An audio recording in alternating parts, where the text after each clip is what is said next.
Our first speaker tonight is Monty Lobb, and he will be talking about Ohio's Christian Chamber of Commerce.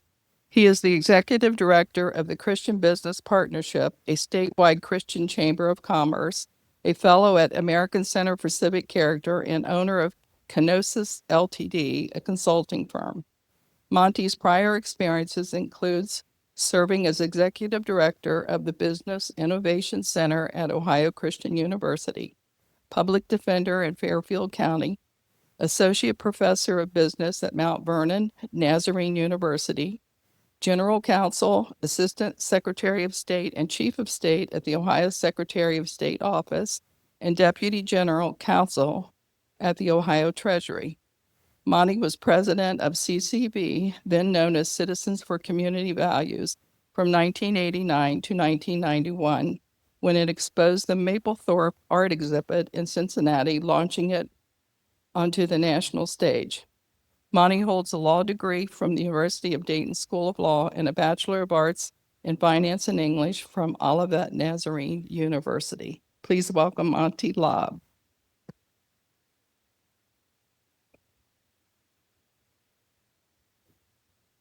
Well, I want to thank, am I on? We're doing okay? I want to thank Betty, thank Dan for this opportunity. It's always good to be back home. I grew up here in Tri-County. I was on the Princeton School Board back in the 90s. And then a friend by the name of Ken Blackwell talked with Ken. I said, hey, I'd like to come work for you. So I moved to Columbus and worked for him for 11 years and then just stayed up in Columbus. So anytime I can get back down here, I always love it. I'll go stay with my folks tonight, just down the road. And when I'm near the root beer stand, it's just really very, very difficult. I grew up with that place. But thanks for coming out tonight. Thanks for coming out tonight. I want to talk to you about the Christian Business Partnership. But before I do that, in the time that I've got, I want to ask you a question. You ever hear somebody ask the question, hey, what do you do? What's your job? What do you do? And somebody may say, well, I'm a teacher, or, I'm an accountant, or I work at such and such a place.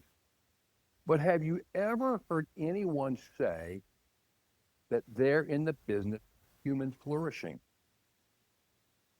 No, we really don't.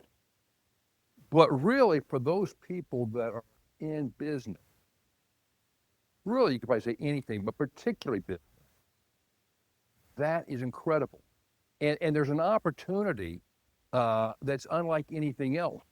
The business sector is the most powerful entity devised to promote human flourishing. Think about that for a second. I mean, you may at first blush, you may say, well, what about the government? Well, the government can recommend things, right? The government can create laws. Can't cover everything. What about the religious community, churches? Well, obviously they teach and hopefully inspire people to do the right thing for the right reasons, right? But think about the business community in terms of their outreach and what they can do. And so this whole idea of human flourishing is a fascinating idea. And I just want to share a little bit about this with you. So Harvard, I'm not crazy about Harvard, but believe it or not, they have a program called the Human Flourishing Program. And Tyler Vanderweel is in charge of it. And he says that flourishing is a state in which all aspects of a person's life are good. Complete human well-being. Well, what does that look like a little bit more? Well, here are 4 different pathways that the program at Harvard identifies to human flourishing. Family, right? Very important. Work, education, and religious community. Now, all 4 of those talk about human flourishing domains, but tonight I want to talk about work for a second or two. So work, think about happiness and life satisfaction. Do people get happiness and life satisfaction out of their work? Well, if they've got a job that they like, right? If they're passionate about it. I've had jobs before where that was not the case. So it's probably more to the other extreme. But work can do that. It can create happiness and life satisfaction for us. I'm doing something that's meaningful. What about physical and mental health? You know, I work probably more with my brain, but like when I get to go and I get to work in my yard, I live in the woods. In Ohio, I figure if I can't live at the ocean, I can't live at the beach or the mountains, I'll take the woods. So I'm out there with my chainsaw and I'm working and doing all this thing. And at the end of the day, when I'm sweating and everything and I see what I've done, I'm good about that, you know, and it helps me mentally. And so work can help us physically and mentally in terms of like, oh, this is great. I'm active. I'm doing something meaningful. I'm helping people. Also, it provides meaning and purpose. It can. You know, sometimes you hear like, I've been called to this, right? Or this is what I was meant to do. And that's so important. And there's a lot of people that don't feel that way about their work. They don't find meaning or purpose in that. But God's created us in a way that work is very important. And we find that even in our society today, right? That there are able-bodied people who don't want to work. Or sometimes we have young men living in their parents' basement playing video games, and they don't find the need to want to work. But also, work can provide character and virtue. Boy, there's so many opportunities where do you do the right thing? Do you persevere in your work? Right? Character building hurts. It's not easy. It's not fun. But work is one of those places where it tests you. Sometimes you have to work with people that you wouldn't want to, right? You don't get a choice. You're put on a team.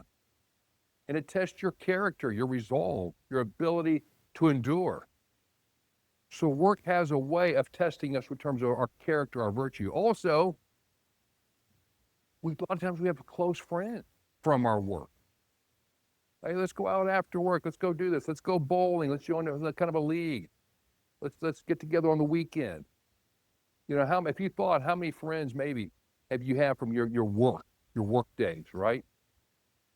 So close social relationships. And last but not least, financial material stability. Work can provide that.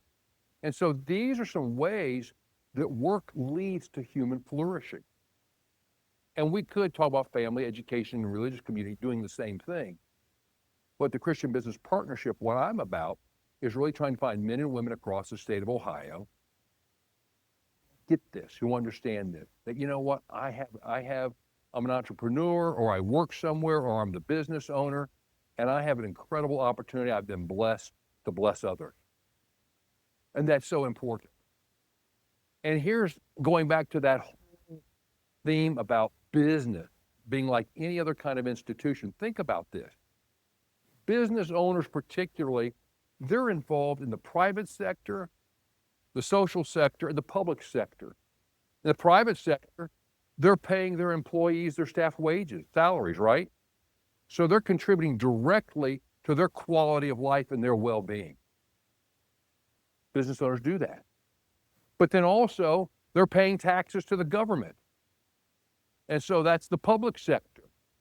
Not only are they paying personal, but their businesses are paying corporate taxes. And so that money that goes to the government hopefully can come back and bless the community. But then last but not least, the social sector, the not-for-profit sector. Through tithes, through offerings, through charitable giving, donations, contributions, business owners bless our communities that way. So 3 different ways that people in business owners particularly, can bless the community and help the whole idea of human flourishing. Well, I wanted to share that with you because our organization, the Christian Business Partnership, like I mentioned, is all about that, okay? And we are a division of the Center for Christian Virtue, which was founded here in Cincinnati, moved to Columbus a number of years ago. And the center, ours, right here, the Christian Business Partnership, what we're about, well, I don't know if I can get, there we go. Our mission is to help businesses and people in the business world be able to practice their faith in the public square and there in the workplace. and then also advocate for free market enterprise philosophies and principles. So, for example, what I've done so far this year is our office is right across the street from the State House. So I've testified on DEI, diversity, equity, inclusion, and saying that, you know what, that's a Trojan horse. It's not good. It sounds good, you know, but when you look behind the screen, what it does, it shames people. It tries to compromise people, shut them down so that they can't share their point of view. And so we felt like that, you know what, we needed to testify on that, both in front of the House and the Senate, and get that out of Ohio's public universities. And it did. The legislature passed that, and the governor signed that bill. I also testified on stopping the expansion of predatory gambling. These phones that we have, there were some lawmakers that what they wanted to do was put a virtual casino on your phone. And so basically what could happen is you'd have Las Vegas in your bedroom. You'd have Atlantic City in your dorm room. And you add AI to the equation now and follows people, and they'll check and, hey, we haven't seen you in a while. We'll give you free bets for this if you do this, this. And young men are on their phone constantly. And so what this would have done is continue to try to build Ohio's economy on the back of the poor, the addicted, and young men. And our organization, the Christian Business Partnership, said that's wrong. We should never build the economy that way. We should always hold in highest esteem people over money. And this is wrong. So we fought against that. We fought for the flat tax, making Ohio more competitive here in the Midwest, and not only try to retain businesses, but attract new businesses into Ohio. And so what's been passed is that Ohio is now like on a glide path that over the next 2 to 4 years will go to a 0% in state income tax. And so that makes us much more competitive than any other state in the Midwest. And we're hopeful that that will also boost Ohio in terms of business and bring people in and help business owners who are already here. So those are some of the things that we do. We advocate across the street in Columbus. But then also what we do, and we've got a table back here in the back, and I hope you'll take a look. Because for people that want to join the Christian Business Partnership, we have different benefits. So there are some people that need health insurance. There's some people that need workers' compensation or health and wellness benefits. Our organization has all of that, and we've been able to save a lot of our members thousands of dollars, particularly on the health insurance. And we do those kind of things. Also for businesses, let's say I only have like 1 or 2 people. Some people may need help with their payroll, or they may need education or training on sales or marketing or leadership. All those kind of things the Christian Business Partnership has. And last but not least, then what we do is we celebrate, because we have 6 different chapters around the state of Ohio. We've got one here in the Cincinnati area. Matter of fact, we're going to be over at Blue Ash next Tuesday from 6 to 7:30. You're welcome to join us over at Helium SEO. And what we're going to be doing with our members and people that want to come is, how do you share your faith at work? How do you do that? How do you live it out? And we've had Congressman Warren Davidson come and talk about the budget. We've done fun things for networking and all that. We've had judges come and speak. And last week, we just had an essential summit in Columbus. A guy named Willie Robertson came and spoke. We had over 700 people from the state of Ohio come to that. So the Christian Business Partnership and our parent, the Center for Christian Virtue, are very big on terms of trying to educate people and what's going on with legislation, the economy, things like this. And so I hope you'll take a look and come see us. Like I said, we meet around the state 3 or 4 times a year. We have different events in Columbus. We've got a tax accountant and some other people that are going to talk about the One Big Beautiful Bill at the, November 6th up in Columbus, a tax accountant. and break it down, get into the weeds in terms of, okay, what does it actually do for businesses and other kind of people? So unlike the state chamber of commerce that's gone woke, we've not done that. We've stayed true to these Judeo-Christian principles and free market economic principles. I'll close with this thought. There was a guy by the name of Dr. Michael Novak. He was a laureate with the American Enterprise Institute, passed away just 2-3 years ago. But he said the thing that made America unique was that America is like a three-legged stool. One leg is that we're a constitutional republic, okay? Well, there are other nations now that are constitutional republics, but we're the first, we're the longest running one. Second, we believe in free market economics, all right? No more government than you need, no more regulations than you need. Let the market sort these kind of things out. Well, there are other nations that believe in that too. But the third thing is that we're founded on a moral consensus. We believe in self-government, that we ought to be able to govern ourselves. A guy named Chuck Colson said, in society, you can have more character or more cops. So when people are able to govern themselves and they have more character, moral virtue, less need for regulations and cops. So when you put a moral consensus, free market economics, and you put a constitutional republic together, America is very unique. And that's why it's been exceptional. And so we need to stay on the vanguard of those kind of things, and particularly in the business world with human flourishing. We have an opportunity to make a contribution to our community, to the state of Ohio. So I'll be around afterward tonight if you want to come back and look at our material or sign up. We'd love for you to do it. But thanks for being here tonight.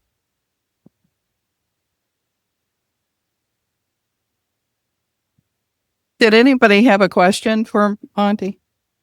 No? Well, he'll be around. You can ask him later.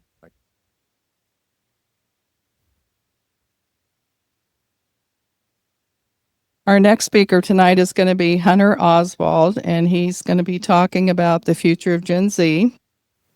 Hunter is the Phil and Beth, and I know I'm going to say this wrong, Gaiswitz Development Fellow and a Research Fellow with the American Spectator, where he contributes articles and ground reporting.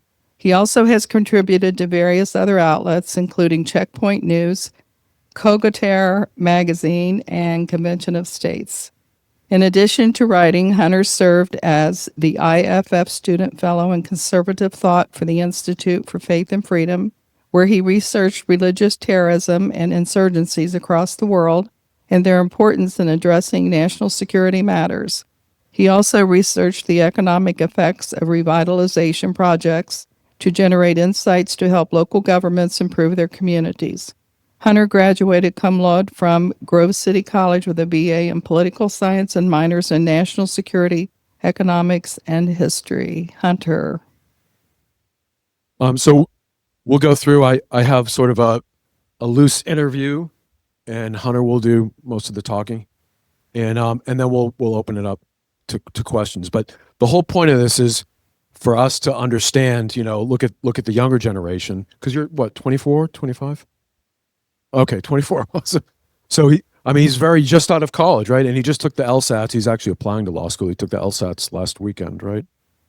So the whole point of this is just for us to hear directly from a young person how young conservatives, what their viewpoint is like, and what they how they feel about the conservative movement, and what they're looking thinking about in terms of the future. So Hunter, I thought we'd start I thought it'd be good to give people a sketch of your background, right? So I thought if we could hear a little bit about your childhood and what led you to attend Grove City, in terms of your evolution of conservative thinking and conservative involvement. And you've done some really interesting things at Grove City, so we'd like to hear about that too. So first of all, what can you tell us about your youth before you attended college?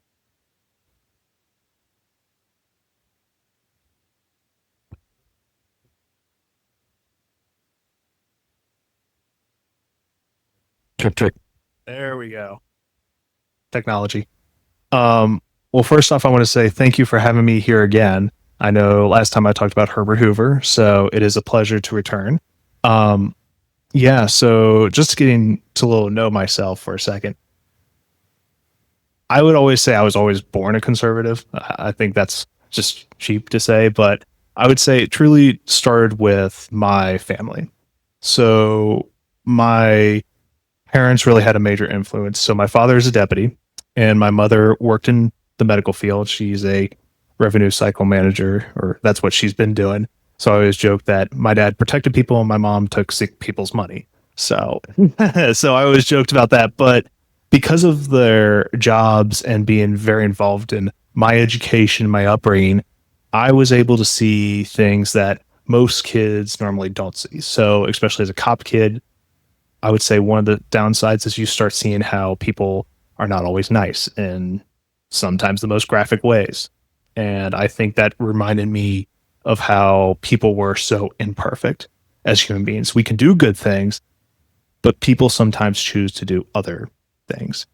And my experience, especially with my mom, was really, I would say, with the start of Obamacare. Because one of the things that I started realizing was how, okay, here's how the medical system works, here's how people get paid, here's how doctors work. And then when Obamacare came in, I saw how the state said, oh, we're going to help these people. And I will never forget one day walking into the office, seeing patients cry because the government told, hey, if you don't get out of here, we're not going to cover you. We're not going to give you all these benefits we promise. So seeing that from my parents' occupation itself kind of helped foster a sense of skepticism towards government. But I would also say their involvement in my life in general, because they always saw I had potential, and they were like, okay, what interests you academically, what interests you intellectually. So for me, I got a library card. That's when I not just started loving reading, but I started learning history. And my development of loving history led me further down that road to developing my own conservatism. And then I would say as time progressed into high school, so went to Lakota Local Schools, which is a public school. Not necessarily a conservative friendly environment, despite what some people think in this area. So I would always be very vocal about what my ideas were and challenging, hey, you tell us to be critical thinkers, and here I am asking questions that many students are not asking. And sometimes it was like, oh, that's actually good. I wanted more students like you. Other times it was the complete opposite. And so there I started realizing that even our educational institutions who say we want to have critical thinkers and independent thinkers, we're not living up to those standards. So there, my conservatism became more self-development, not through school, not through any real academic institutions at that point. So for me, that's from school. But another thing has been my Roman Catholic upbringing, which has driven me not just further to Christ, but has shown me how things are in the way of there is something more higher than just us.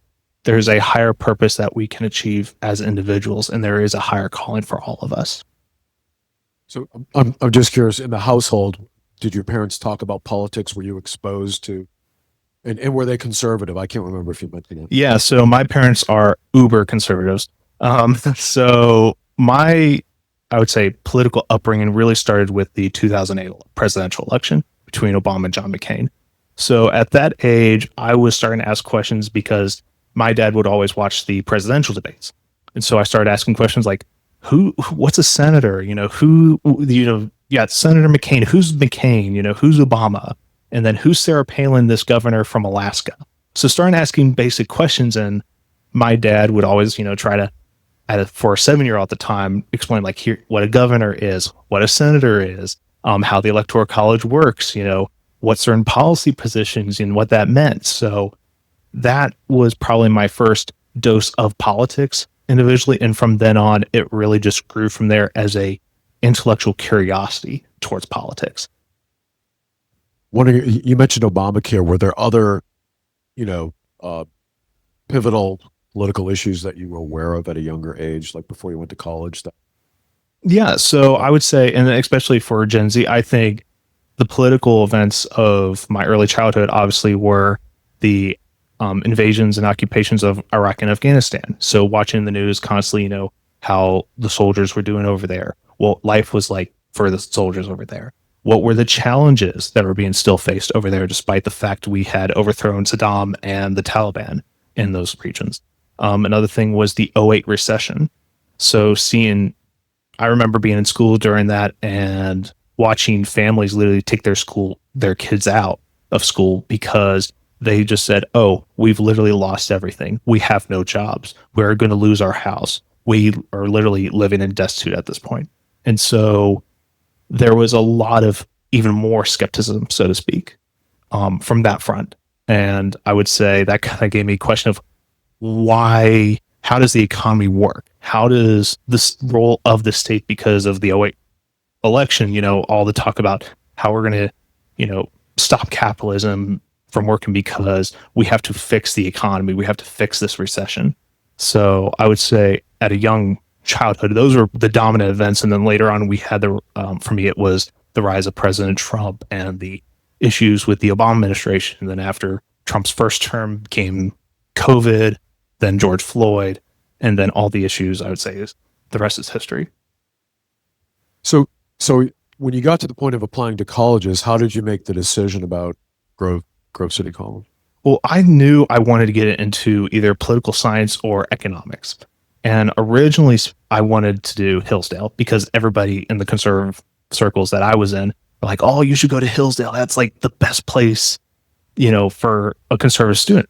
I was like, "Okay, that's a place." And then somebody came along and told my dad that they knew Grove City College in Pennsylvania. And they're like, "What's that?" And it's like, think of it like Hillsdale, but it's in Pennsylvania. So I was like, okay. And start looking into them. And then my third choice was also Cedarville.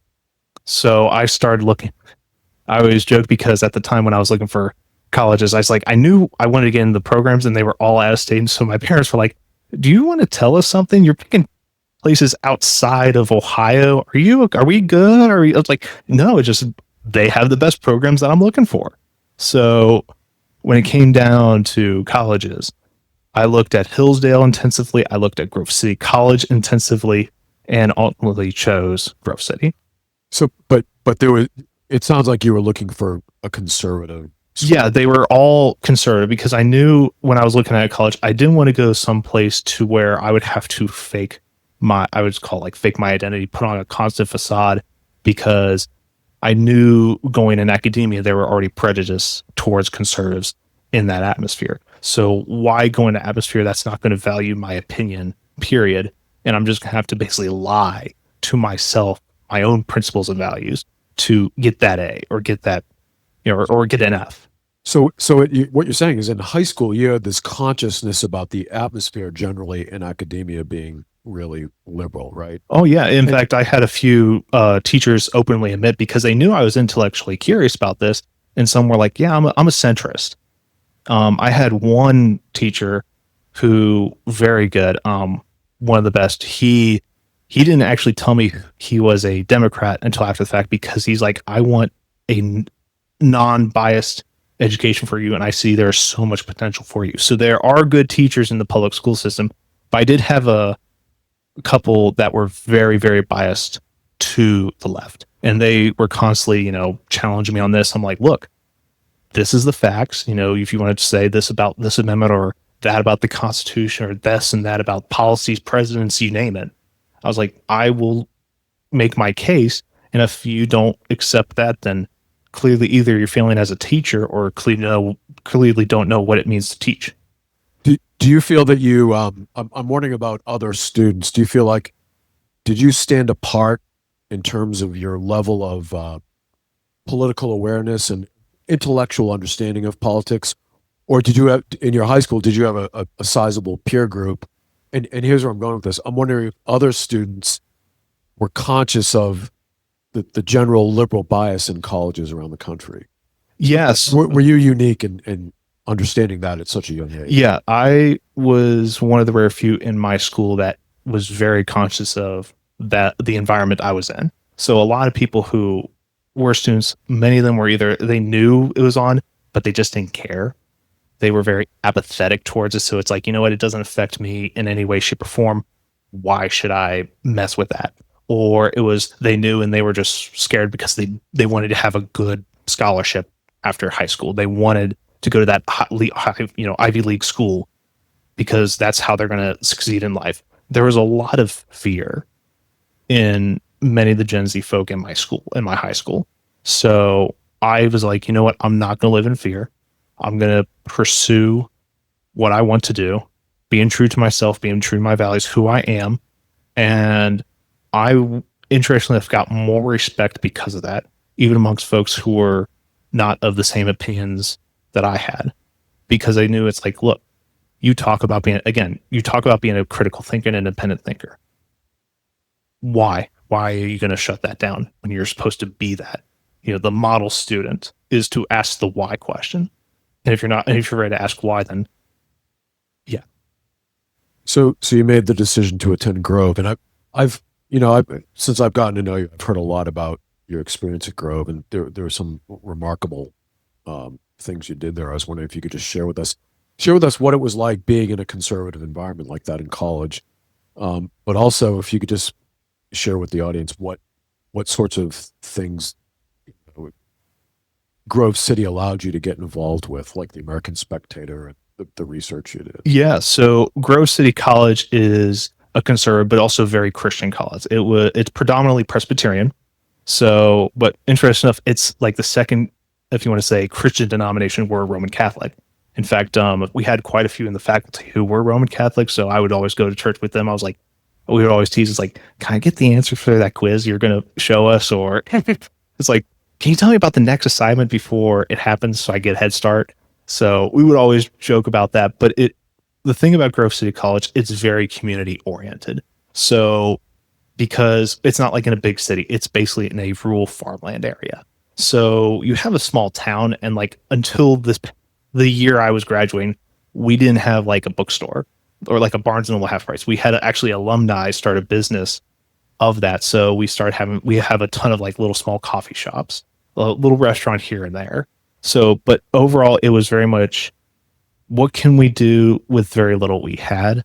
And I tell you what, we had the best experiences as a community. And I would say most of the students that go to Grove City College are like your very intellectual savvy kind of group. So very, they want to have the intellectual conversations. They weren't there to really party as much. So we try to have a little party here and there, but it was definitely like, we're going to talk about C.S. Lewis and Tolkien, and oh my gosh, the amount of times I had to watch Lord of the Rings is phenomenal. Which I'm not complaining. But I'm wondering about this, and being in this, feeling that you were different among your peers in high school, and then being in this environment where it was really a very conservative environment. I'm wondering if you could tell us a bit about that.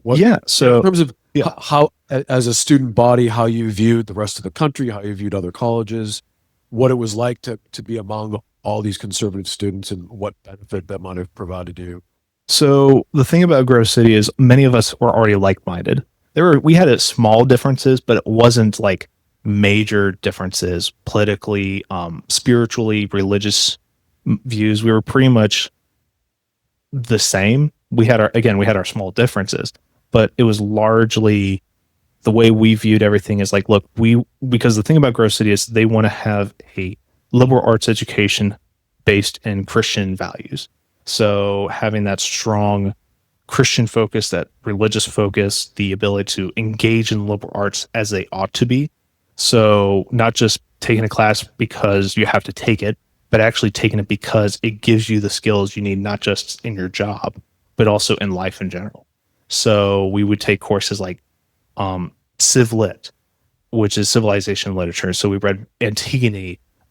We read Julius Caesar. We would take classes to read the Bible. So we had like Christianity and civilization, which was also just basically studying the Bible is the way to put it. And so we started looking at the great books and how do they apply to our life, not just, again, as those going into a profession, but as those as individuals growing ourselves in Christ.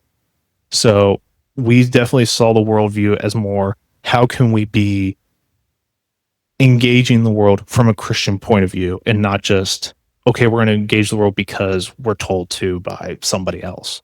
So, and then you had this good fortune of somehow connecting with the person who ran the American Spectator. So yeah, And were you involved all 4 years in with the American Spectator? no, so that actually started with a internship the summer after my sophomore year. So the one professor of Grove City who I'm so close with, Paul Kengor, he was originally kind of like a senior editor for the American Spectator, but that year he was going to be the new editor in chief of the American Spectator, and he wanted to get more Grove City students on there, and he saw that I had written for the college newspaper. He's like, hey, you're a great writer. You should try to apply the internship in this upcoming summer in DC.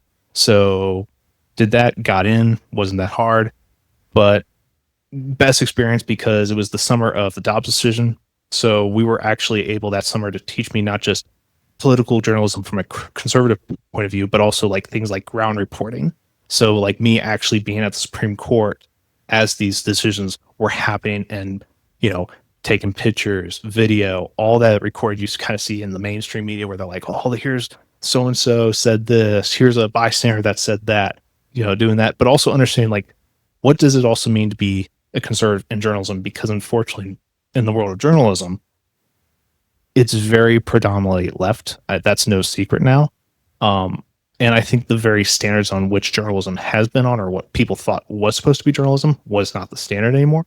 So conservative people, young conservatives like me, were like, okay, how can we truly restore trust in an institution that has clearly lost the trust of the public? So I would say that internship, and which now I do now as a fellow for the American Spectator, as a writer as well as researcher for them. And during the college years, were there any political events that we're here to talk about Gen Z, right? That you feel occurred that have really shaped or defined Gen Z's views during your college years?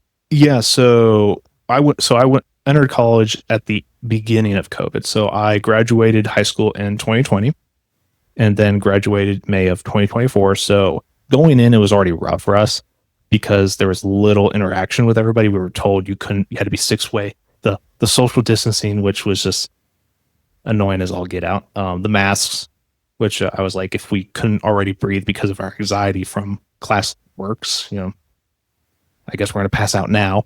So I think those events, the starting of how COVID started for us kind of was like, oh, we're already going to high anxiety. But I think after we had a sense of, look, we've lost this community. Now we're in a place where community is the key focus. We got together, we regrouped, calmed ourselves, and just created, I would say, created lasting friendships that still endure today. We got together. We're like, hey, let's overcome these challenges, not just academically, spiritually, but as well as being better citizens in the fields we want to get into. So I would say that Grove City, event-wise, all the major events, if you're talking nationally, event-wise, it's like one of those, where do I begin? Obviously, you've had the war in Ukraine, you've had the war between Hamas and Israel, which I just heard is supposed to be ending soon. But when that happened, stuff like that, everything that was happening under the Trump, or end of the first Trump term in the Biden era, it was just kind of just constant chaos because everything was just happening all at once. And some people are like, we have no idea what we're doing because this person's saying this, and now we're going to do this, and we're going to push this agenda no longer. Now we're going to push that agenda. So I would say with especially with the group I was with, we were like, we're not going to allow the chaos of the world dictate our terms. We're going to flow like a river, like Thomas Jefferson. We're going to flow in a river in style, but on the matter of principles and values, we're going to stand like a rock. And we knew that as Christians, we can't let the world dictate who we are. We're not beholden to the world. We're beholden to something else. And as disciples, as followers of Christ, we're not going to allow others to dictate what our morals and ethics are. That's not their job. I was wondering, so if we could move on to some more general issues in terms of Gen Z conservative views. What would you say if not looking at conservatives, right? Just looking at Gen Z as a whole, what would you say have been the major influences that have shaped in general, the worldview of Gen Z? Yeah, so I would say definitely I definitely say starting with just like events. So I would say I kind of mentioned with my own like the wars in Iraq and Afghanistan, just the fact that people were saying one thing or another, the way in which the Bush administration, because again, when we're talking about Gen Z, we're talking anybody born between 1997 to 2012. So our worldviews have been mostly changed in the post 9/11 world in the wake of the '08 recession. So we're kind of already starting at a negative note in a way. Everything's going not good, to say the least. There's less jobs in the economy. Everybody's asking, can I trust the government to do something simple as tell me, okay, is this true? And then not really be truthful about that.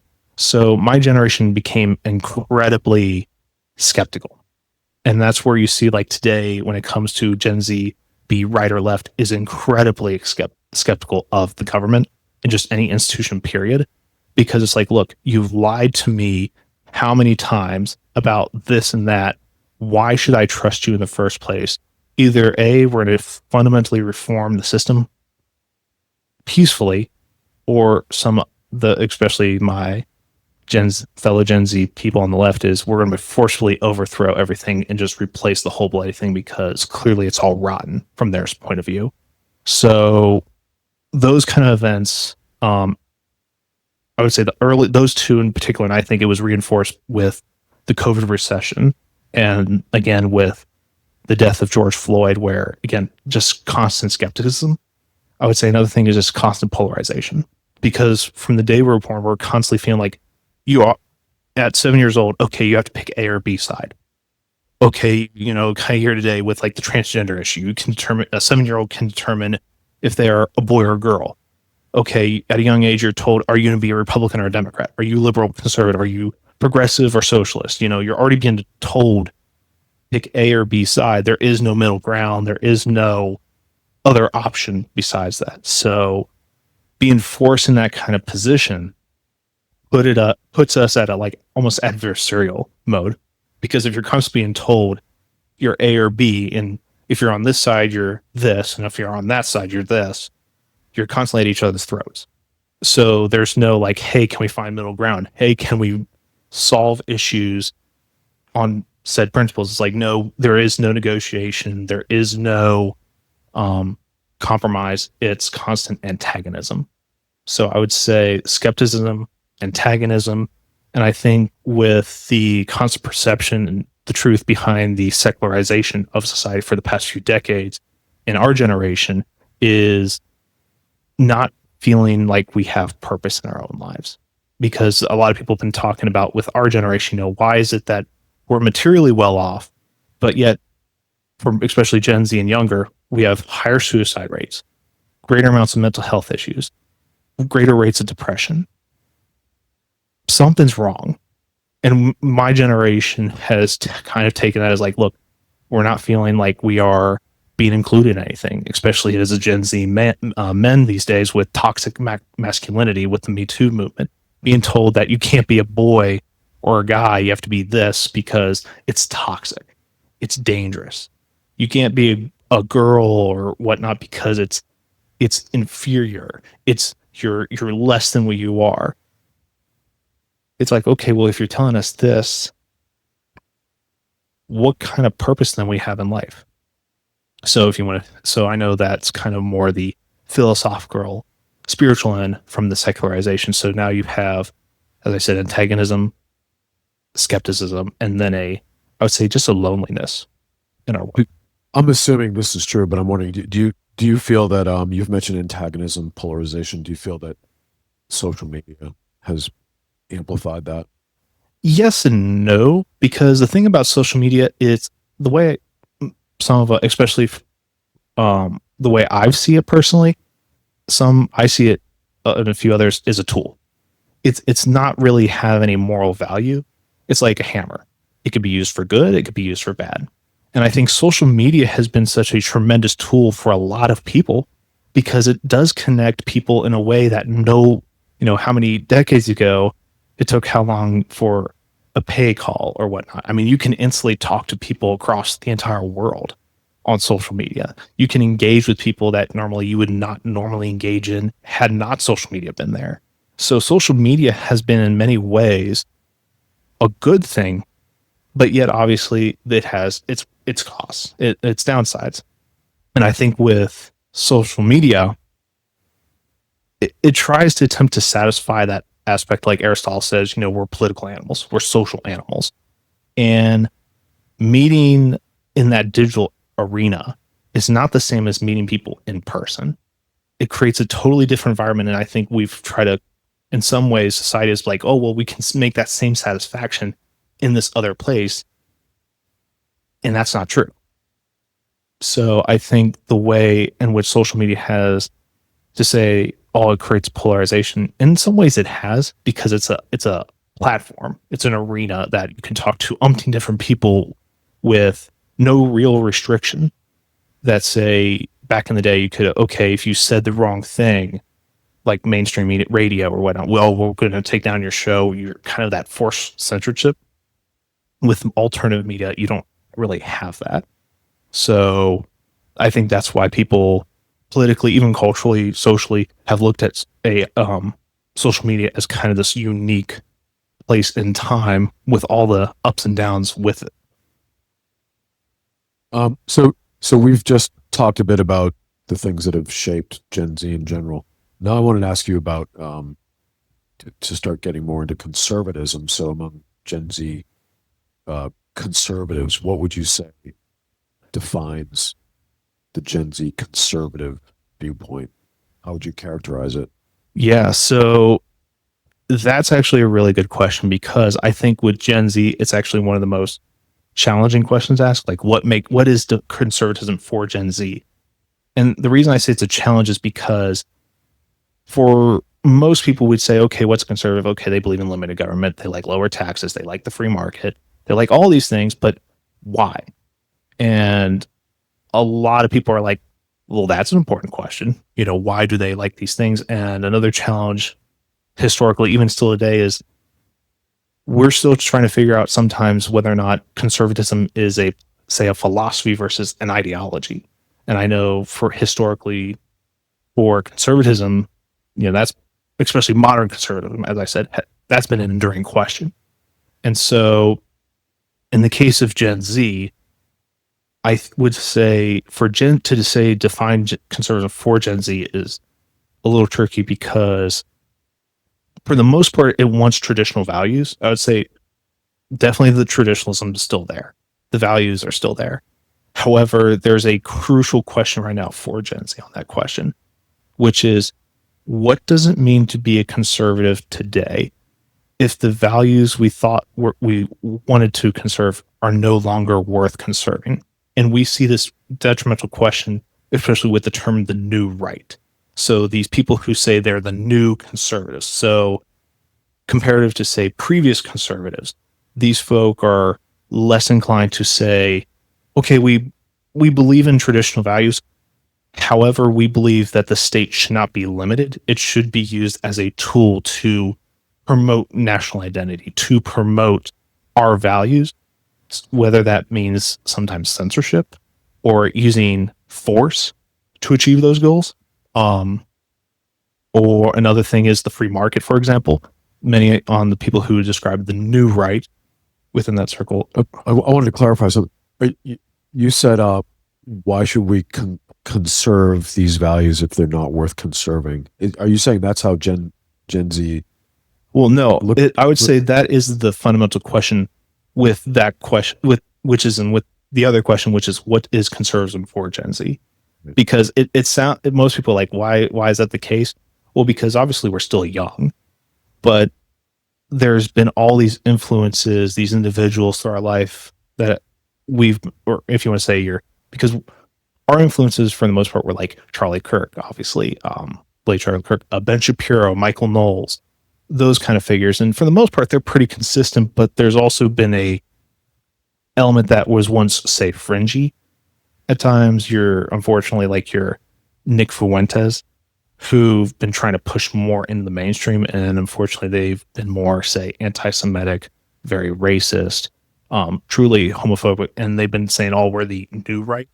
And so this struggle between, say, mainstream conservatism with this new right group has been a challenge.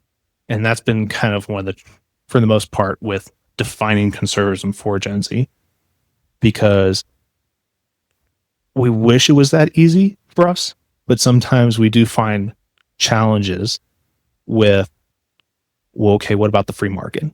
If we're not in universal agreement, so to speak, that's kind of where the challenge lies for Gen Z. So you're saying if we look at the Gen Z conservative landscape, are you saying there are traditional conservatives, and then there are these fringe people like the Nick Fuenteses? Yeah, your new right kind of group. Okay. And in some ways, some people have described the new right as taking more, say, a Pat Buchanan approach. So looking more at like your anti-globalism, your constant, focus on not just getting rid of, say, illegal immigrants, but also legal immigrants. So they're kind of a little more hardcore, where they believe traditional views. But if you want to say as I said, the limited government, the free market, those kind of traditional stances, they're more or less opposed to those concepts than traditionally speaking. So I would say that's kind of the battle right now within Gen Z, and how that will turn out. Obviously, we don't know, but we hope. My opinion, my hope is one day, I would say, the truth prevails, and I think that's where Gen Z conservatives will figure out, okay, we know what conservatism is, and we have all these influences. How do we deal with then other groups within that? So if you want to say a realignment in ways with Gen Z conservatives. How would you contrast Gen Z conservatives with older generations? Yeah, so for the most part right now, just to give people an idea where Gen Z conservatives are, we roughly make about, say, 27% of the Gen Z population. So compared to, say, previous generations, Gen Z is, and especially amongst conservatives, we're more likely to say the government should be used to solve solutions, to create solutions, rather than say we're going to be opposed to big government. So finding a way to use government as a tool than, say, previous generations. That was according to Pew Research recently. Another thing is Gen Z is also more concerned on climate change or the environment, generally speaking. So recent polls by Pew and Circle said that Gen Z conservatives / Republicans, I know they classify them, are more likely to say we should use the EPA to regulate air pollution. So another thing is Gen Z conservatives are more likely to say stuff about social issues like race or homosexuality, being, say, more libertarian on those kind of issues. So that's kind of where they kind of differentiate. But for the most part, Gen Z conservatives hold a lot of views that are consistent with all, because at the end of the day, all Gen Z conservatives want to start a family. They want to live the American dream. They don't want necessarily the government around their neck 24/7. So they definitely want to create an environment that is mostly consistent with, say, mainstream conservatism. Do you see? Is it possible for you to identify like 1, 2, 3 areas of real conflict between the Gen Z generation and an older generation where there's real opposition? I wouldn't say there really isn't too much, but I would definitely say, again, the role of the state. In other words, the role of the government in society would probably be the most obvious one. I mean, you'd see probably today, for example, if you're looking at the GOP, some Gen Z conservatives might say it's okay to raise minimum wage for the sake of, say, economic stability for certain economic industries, or more likely to support tariffs than, say, previous more traditional free market minded individuals.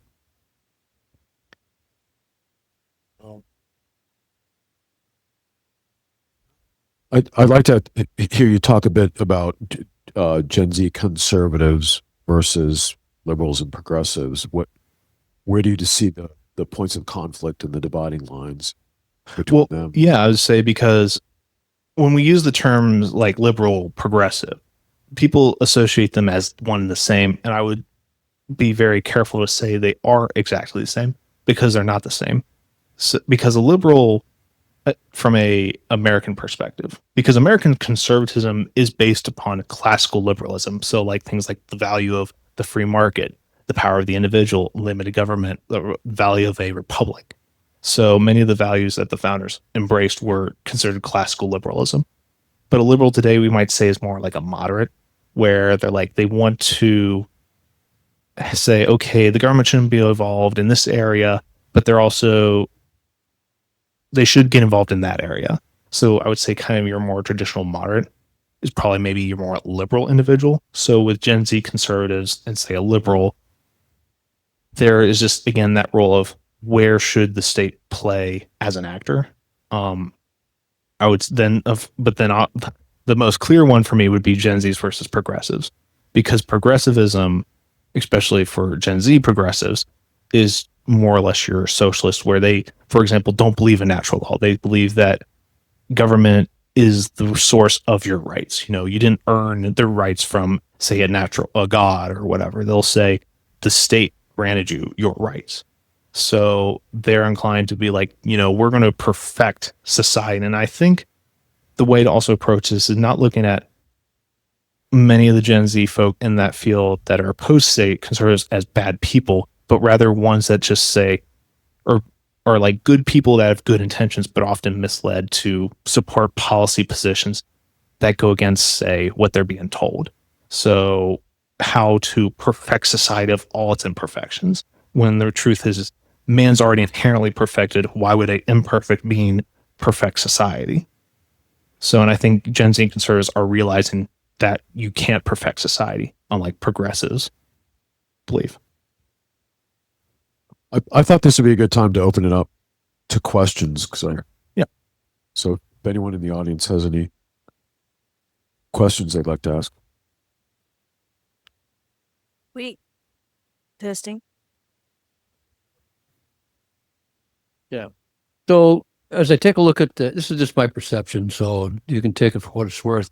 But when I take a look at your age group, from 13 to 28 years old or so, I take a look at you as a whole. I don't never break it down as conservative versus liberal or progressive.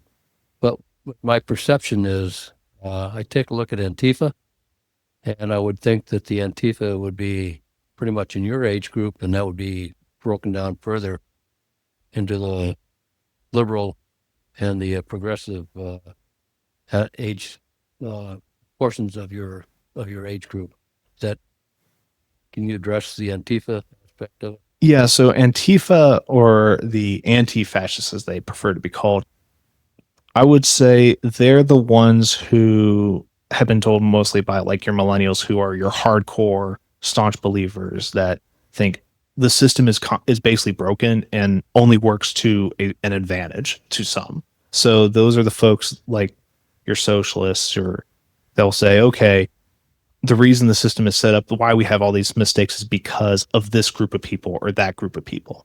And especially for Gen Z folk, when you look at, as I said, 9/11 or the 2008 recession, where people are being told constantly from my folks, it's the reason all your mom and dad don't have a job anymore is because of all those greedy bankers at Wall Street, or because of these greedy corporations.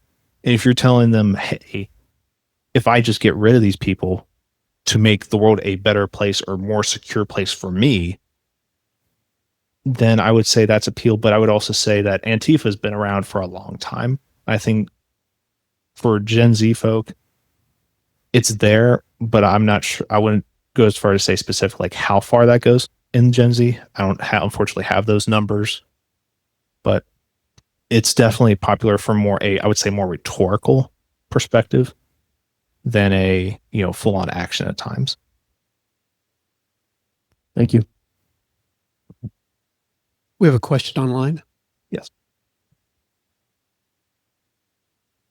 We have kind of like a comment and then a question. Our online viewer says, "You have a great point. We need not blame social media for creating an adverse culture, but an adverse culture using and perhaps amplifying through using social media." Their questions are, what are your thoughts on the Charlie Kirk and the organization Turning Point for our upcoming generation? Yeah, so TPUSA, what Charlie Kirk did is certainly revolutionary for the conservative movement, because for a long time, conservatives really didn't reach out to young folk. It always appeared like conservatives were always the old grumpy person just saying everything's bad, everything sucks, and it's not going to get any better. If we only went back to the good old days, and I think that perception of conservatism turned a lot of younger folks off. And what Charlie Kirk realized was he knew, he's like, look, the young people are starving for truth. There is a deep moral, spiritual, philosophical issue at hand with young people, and there's a desire for that alternative opinion. And so Charlie Kirk will definitely go down in modern conservatives as one of the most prominent, monumental figures. To say he was a titan in the conservative movement would be an understatement. I think, unfortunately, with his passing this past September 10th, it's hard to imagine where it could have gone because it was so successful. So I think with TPUSA in the future, I think it will only grow. I think it's not just TPUSA, it will be YAF. It will be all those young conservative groups that are realize, hey, let's no longer be silent on the matters. Let's no longer be silent about what we truly believe. Let's actually get things done. Let's solve, not just constantly complain all the time. Let's have open dialogue, but also let's find solutions to problems. So I would say Charlie Kirk, definitely a loss for the conservative, but also his legacy will surely endure.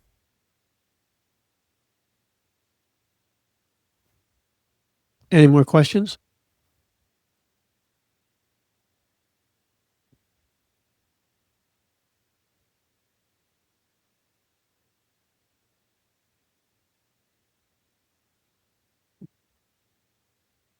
I'm hopeful about Gen Z, and I'm hopeful about as the millennials are aging, or at least as I'm seeing it, and it's a small sample size, but they seem to be getting more conservative a little bit, or at least more reasonable. And I'm curious, from a baby boomer's perspective, I actually think we're nearly irrelevant in terms of the political landscape. And in 10 years, we will be, So how do you sort of see, from your perspective, the next, let's say, 10 years for conservatism? Yeah, I feel very optimistic because you are right. Gen Z the young conservatives appear like a small minority right now, but they are growing.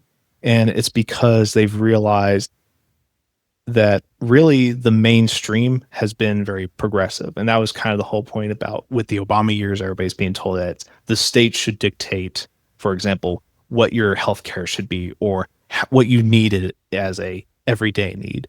And I think young people are realizing, like, look, the promises of socialism that you guys were already in charge. Why didn't you fulfill the promises of socialism? And they realize, oh, you were lying to us the entire time because you knew you were never going to achieve the actual goals. It was just selfish gain for you, your greed, not capitalist greed, but progressive greed, more or less, satisfied you as the rulers. And I think right now it's like, look, I think Gen Z is also realizing, like, especially with the religious revival that many people are talking about. That's not going to be reported by the mainstream because it defies a narrative that, oh, we're leaving for this. But that religious revival is bringing back a sense of community, a deeper meaning to what's because I talked about this with Brian Thomas this morning on 55 KRC about the progressive narrative was what they called new atheism, which was like your Richard Dawkins, your Christopher Hitchens, that said religion wasn't just irrelevant, but it was like a detriment to society because of all these superstitions that we have war. It's all these superstitions that we have genocide and ethnic cleansing and backwardness as a whole. And it's like, look, we've realized if you look at history, if you look even today, there are many Christian values that allow us to engage in our most fundamental rights. All those Judeo-Christian values that recognize human dignity in a way that progressivism doesn't, that diminishes the human to only economic means. So I think with that as well, and combined with that, I think 10 years from now, if this religious revival will continue, which I firmly believe will go on, yeah, you're also going to see more Gen Z folks say, the values that I support, the community, everything that's beneficial to society lies in the conservative. Because at the end of the day, conservatism isn't for me, for example, like a political ideology. It's a way of life. It's those enduring principles, or as Chesterton called it, democracy of the dead, those enduring values that have allowed us to prosper like no other, to use prudence in an age of constant demand to engage in what we want. And I think for Gen Z, one of the most important things is it's the only way the conservative movement will progress is through both the prudence of age and the boldness of youth. That I firmly believe will progress the conservative movement. Hunter, in recent years, politics has divided, and from what I remember in my lifetime, more than ever before. What about your generation? Do you find it easy to socialize with the other side? Do you have difficulty talking to them? Yeah, that's kind of the constant thing with constant polarization is the feeling that we can no longer have conversation, the feeling we can no longer have dialogue. But I think Gen Z is realizing, which kind of ties into why one of the important issues for Gen Z is social life. So being able to connect with others, and we thought that could be achieved through social media, but clearly, in person is much better than social media. Well, sometimes that's just hard, but having again that sense of community again, because I can tell, for example, like my generation where I live, we really didn't have a strong community. Like there weren't any neighborhood picnics. There really wasn't anything like that, and there is a deep desire amongst Gen Z for things like that or equivalent. So that's why you see a lot of them going to church now, because they can have that community where they can socialize, where they can talk with like-minded individuals, but also being able to talk, like you said, there is a sense in Gen Z where it's like we're realizing maybe we should be talking with people that we don't necessarily agree with all the time. Maybe we should listen, because sometimes even the people that you necessarily disagree with all the time might actually have a point or an issue that is a legitimate issue, but we're coming at it from different perspectives. So let's hash out peacefully and through dialogue a solution to that problem. So I think Gen Z has a real good opportunity right now in the wake of everything that we've seen in the past few weeks to be a unifying generation. I firmly believe that.